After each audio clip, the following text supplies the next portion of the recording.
How are you using emotional energy to supersize and grow your business? Sharon Horne-Ellstrom here. Let's talk about this today and figure out methods for measuring your emotional energy within your organization, as well as strategies. I'll share 5 strategies to boost your emotional energy in your organization so that you get better results. Grab my notes here so I can share somebody's story with you. Emotional energy, what the heck is it? We kind of talked about it yesterday and other days this month as we're focusing on emotional health and well-being. And our emotional energy is, to me, how much energy and enthusiasm we have toward what it is that we're doing, thinking, feeling, etc. And that shows up in every interaction we have in our business, in every area and aspect of our business, whether we're acknowledging it or not. And we'll have varying results in things that we do based on how high our emotional energy is versus how low our emotional energy is. And there's practical ways to boost that and help other people in our organization boost theirs as well.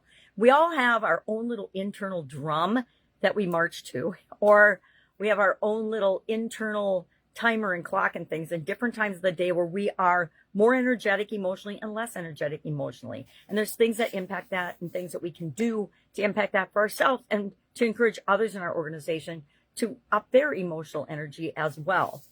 How do you measure it? How do you know where your emotional energy is? And I guess I could share a couple of symptoms or signs of high emotional energy and low emotional energy. High emotional energy shows up as feeling motivated and optimistic, feeling like there's possible ways of solving problems that come up every day, engaging enthusiastically in tasks and in conversations and in meetings and things, consistent focus and mental clarity. If you're fuzzy and you're having a hard time focusing on something, that is a clear sign that your emotional energy or your physical energy is low, right? And we're going to talk about physical things in a couple of months. Positive social interactions. If there's a lot of challenges, interpersonal challenges in your organization, it's almost always due to some sort of emotional or physical low energy or physical illness or something, right? Low energy shows up as irritability and emotional numbness. People that are just checked out are usually experiencing a period of low emotional energy. Difficulty making decisions. One of the reasons we want to always increase our energy, both physically, emotionally, spiritually, mentally, is because it helps us to make quicker, faster, better decisions for the organization. Feeling overwhelmed by minor challenges. You know, we all have organizations that we've been involved with where there's that one person that freaks out over every single little bitty, teeny tiny challenge or change. My perfect example of this is you're in a group and you're going out to dinner, but nobody's decided where you're going to go. And there's this big conversation and hullabaloo over somebody making a decision and a choice of what restaurant you're going to go to eat. Now that to me is a low impact decision. Hey, what are you hungry for? Let's go there, right? Or where do you want to go atmosphere wise? Let's go there. It should be a 30-second at most no-brainer decision, but people will spend 20 minutes arguing about where to go. Or no one will make a decision. Everybody will choose not to select a place, and then that's the same thing. But it all comes from low emotional energy or social pressure, all kinds of things, right, that can interact with human beings. Feeling overwhelmed by those minor challenges or minor decisions are, it's like, really, you're wasting your energy on that. Loss of interest in activities that you once enjoyed. So if as an organization you used to do things that everybody in the organization enjoyed and now you're not doing those things, like maybe you have a team, a company softball team, or maybe you have an annual company picnic and party, and for, during COVID you stopped doing that and you never started doing it again and people are really missing it. That would be a symptom of low emotional energy.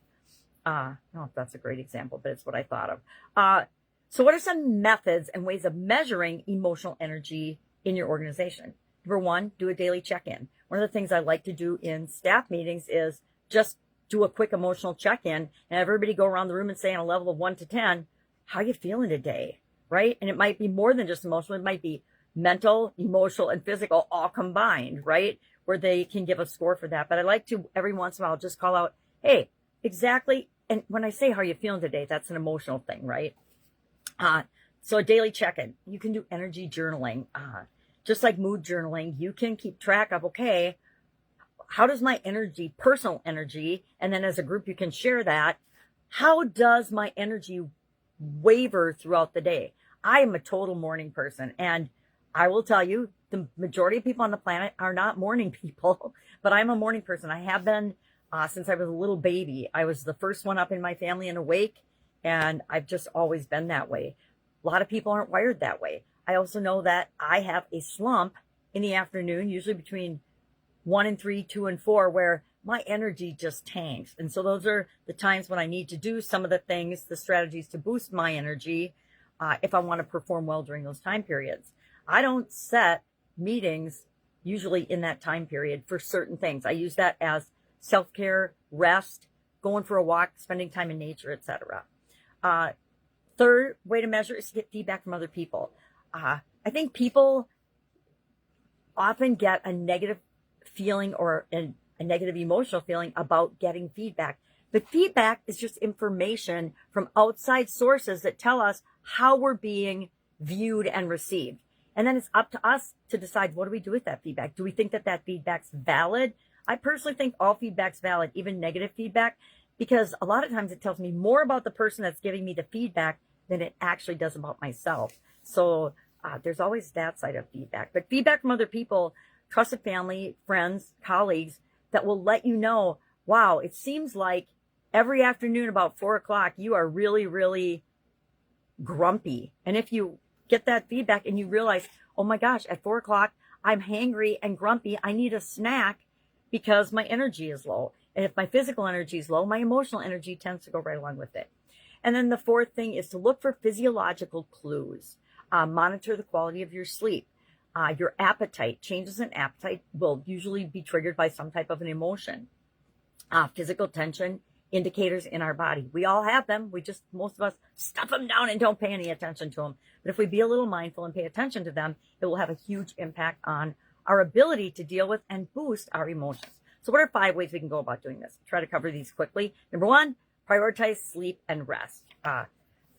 I would say number 1 would be actually know yourself and understand that we all have fluctuating energy in all areas and aspects of our life during the day. Emotions are no different.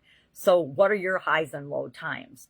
Prioritize sleep and rest, because if we don't get enough sleep and enough rest, we don't have any energy to deal with the things that happen in life.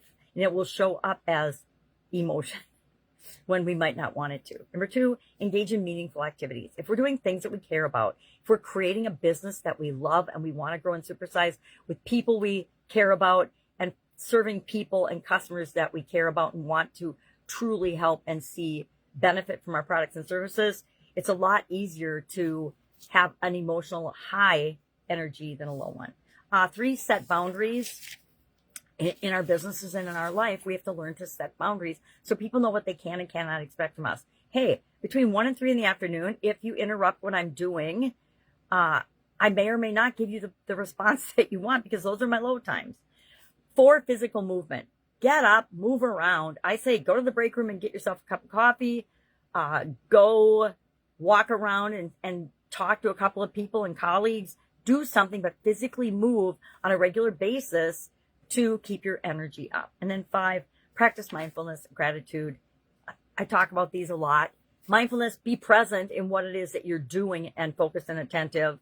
Because the more engaged we are, the higher our emotional energy. And then be grateful for what's working. There's always more things working in our life than there aren't. There actually are, if we're willing to look at them. And if we look at the things that are working and we're grateful for, we create more of those. So today, share in the comments below one of these strategies to boost emotional energy that you are going to attempt or try today or do. And I say, go out and do it. So pick one and do it. I'm going to pick one right now. I'm going to